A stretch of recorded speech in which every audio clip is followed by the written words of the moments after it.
বলছে দেখ তোর কত আপনজন, বুকে তারা আছে চিরন্তন, সুন্দর দেহখানা তাদের আর নাই, কেউ আযাবে কেউ নীরবে ঘুমায়, কেউ মরণকে ভুলো না, নবী ওয়ালিদের পথে নামাজ ছেড়ো না।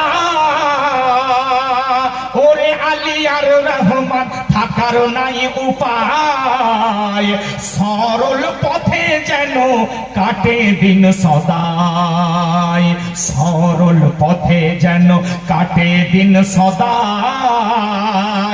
এ দুনিয়ায় চিরদিন থাকার উপায় নাই, তাই কতক্ষণ থাকবে দুনিয়ায়।